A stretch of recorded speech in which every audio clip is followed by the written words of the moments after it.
What's up, everybody? Early Stoppage MMA here. Today we're going to be doing a video where I do a little bit of middleweight matchmaking because the division is a bit stagnant right now and not many of the fighters actually have fights. There are some rumors, but nothing really set in stone. So I figured I would go over some of the fights that I would make in the division, how I would match everybody up, and just kind of go from there. So the one person that is not in this list that is on the rankings is Israel Adesanya. I figured I would put that out there just right away as we speak because I don't know, I can't recall if I've seen or heard anything about Izzy's next fight, if he's fighting again at all, or if he's still kind of just on a hiatus, so to speak. So I left him out of this.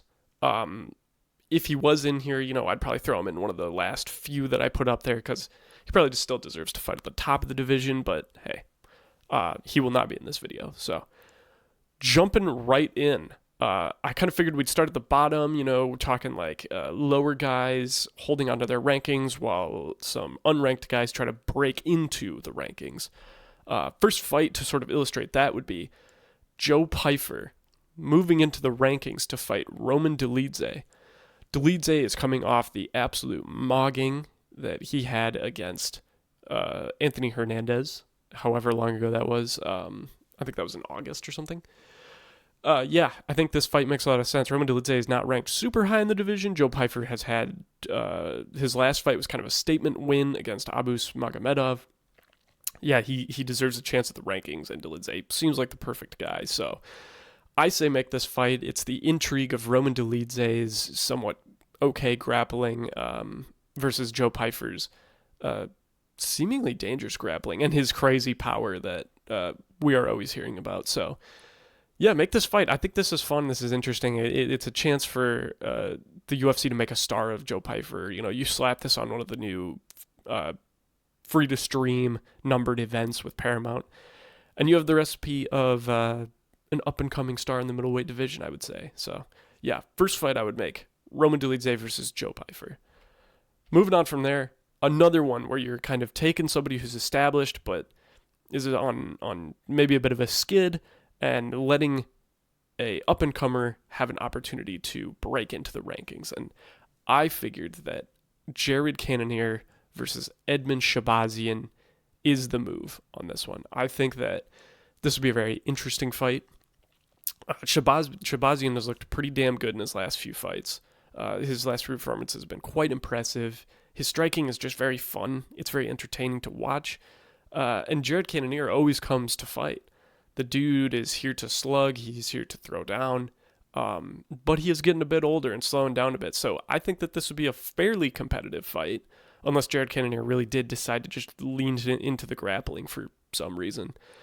I think that, unfortunately, after losing to Michael Venom Page, Jared Cannonier is in a position where I don't even think he can really fight in the top 10 anymore. I don't know if there's a great justification for that.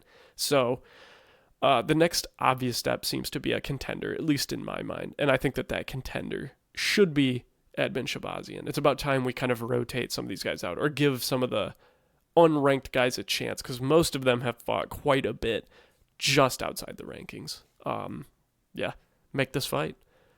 Moving on, we've got Gregory RoboCop Rodriguez versus Paulo Costa.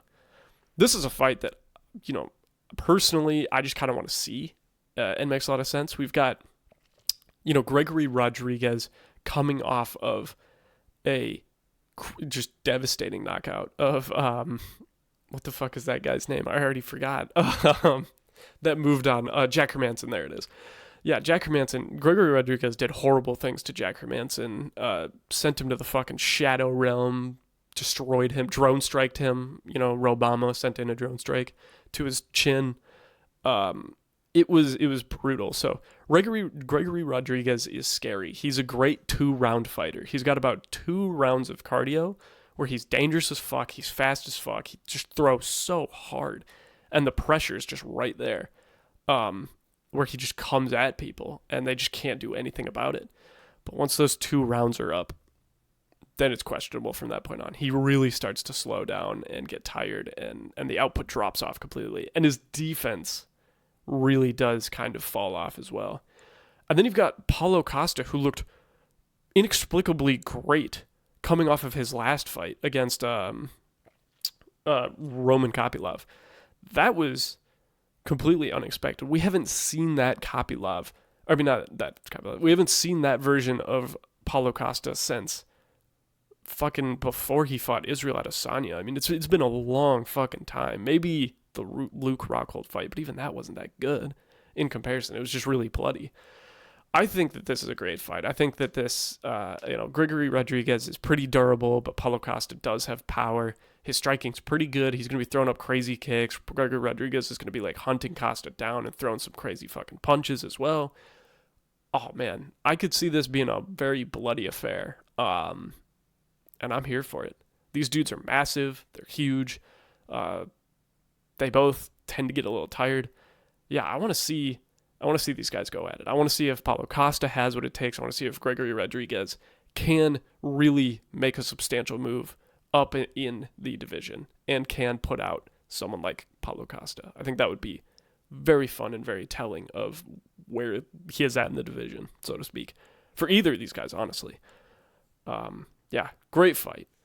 Moving on, we've got Robert Whittaker versus Michael Venom Page. I think this fight makes a lot of sense. I know MVP said that he is going to go back down and fight at welterweight again, and I don't really know why, because welterweight is incredibly... I just don't think he's going to find a lot of success at welterweight. Maybe I'm crazy, but I just don't see it.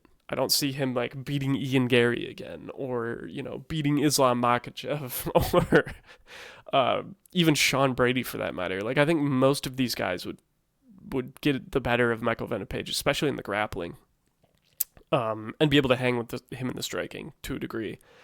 However, I would be curious to see Robert Whittaker fight MVP. There is the danger element of like MVP seems to have power. He hurts people and tends to come close to putting them out or dropping them or whatever. And Whittaker's chin is questionable for sure at this point in his career. However, he is fairly elusive. Whittaker's pretty sound on the feet. He can fight with guys. I mean, he's fought plenty of guys with power and survived. It's the battle of the blitzes. They both will just be like running in, blitzing with their punches, throwing them at each other, just back and forth like that for, I imagine, like 15 minutes or so. It'll honestly probably be kind of boring, but I just, it makes sense to me. It's two guys who like to strike, who are kind of fundamental strikers. And Whittaker at this point said too, he's like, I'm not near the belt. I want to enjoy the last bit of my career. He's not planning on fighting for very much longer. I think MVP is one of those, like, again, I don't think it would be all that fun because I don't think MVP is a very entertaining fighter. I don't know if that's controversial, but I think that he's kind of boring. But on paper, it seems like a fun fight and maybe something that Robert Whittaker would want to do because then he gets to just stand up the whole time. He doesn't have to worry about getting clinched up against the fence or taken down. He can just stand there and throw his 1-2 high kick and everybody will love it. So, yeah, I think this is the fight to make. Throw this shit on the Perth card. Honestly, throw it on the Perth undercard. Why not? It makes perfect sense. Would love to see that. Yeah, I think this is the move. Or even in London. Maybe throw it in London. But Robert Whittaker's been going to the Middle East for them so much. I feel like Robert Whittaker's owed to fight at home, personally. But yeah, would love to see this fight. Hopefully sometime soon.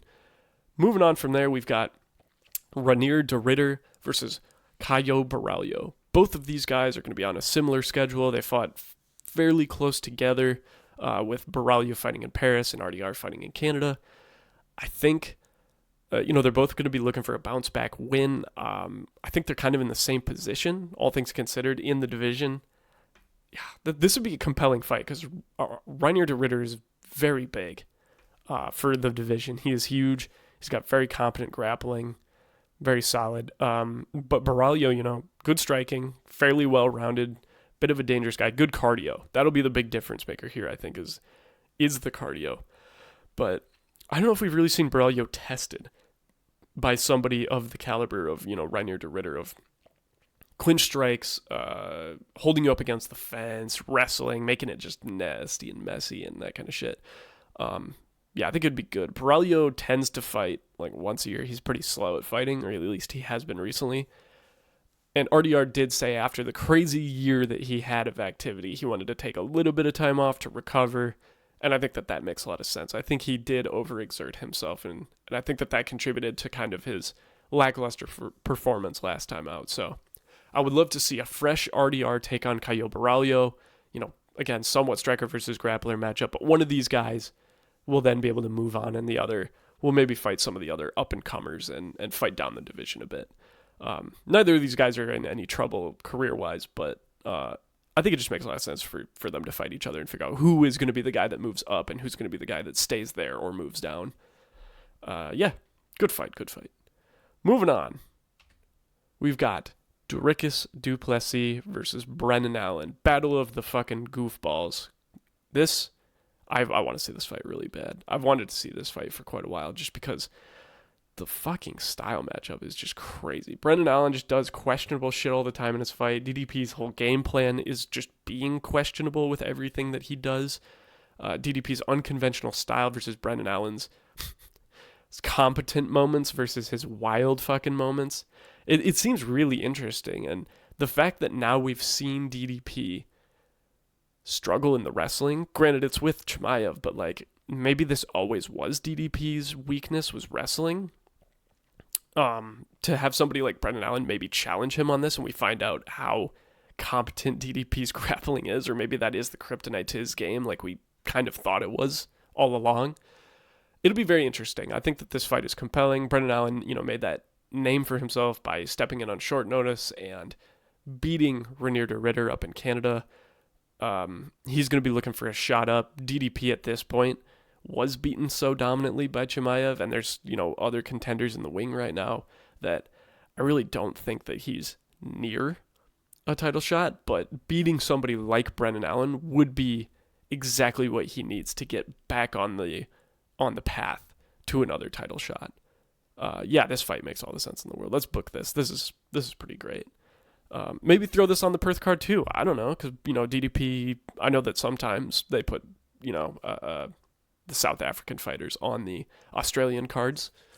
Why not? Maybe. Let's do it. Moving on from there.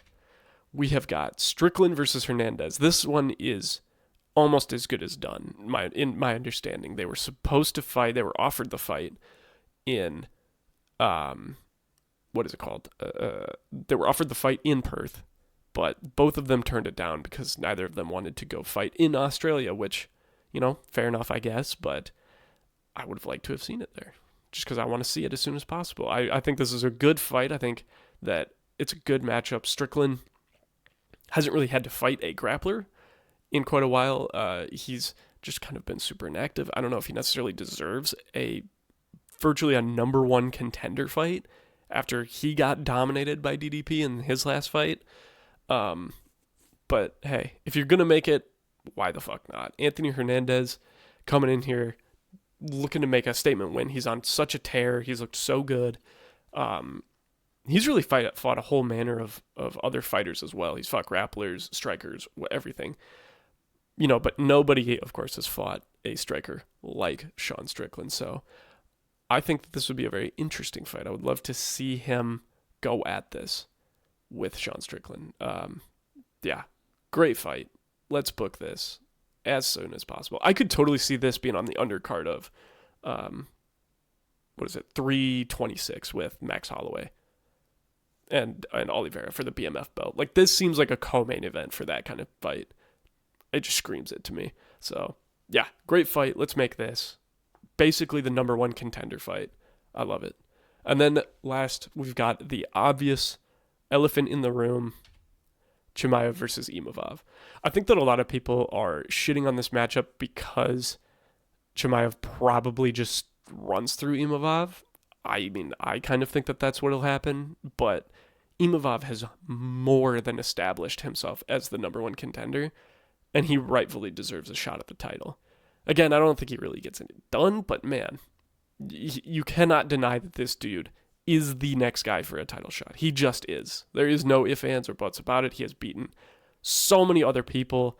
I mean, fuck, if he beat Chimaev, he would have virtually cleared out almost the top five, and quite a bit more of the division too. Like, Imavov's resume is stacked. It's very, very good.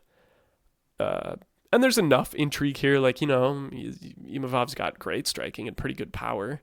I don't think that'll be enough, but yeah, it just kind of sucks because we're going to have to wait forever for this fight to happen. It really seems like Chimaev is just not interested in fighting anytime soon. So who knows? I imagine this is probably International Fight Week, if anything, because I doubt these two are fighting on the White House card, and I also doubt that they're going to fight. He's not fighting during Ramadan. Chimaev isn't, so it'll have to be sometime after that. Yeah. So that is my ideal look at the division for the middleweight division, what I think it should look like, how I think it should play out matchmaking-wise. Let me know what you think in the comments down below. Do you like some of these matchups? Would you have done them differently? And if Izzy was in the mix of all this, if Adesanya had a role and was coming back, who would you put him against? I would love to hear it. Give me your thoughts, and have a great day, everybody. Peace.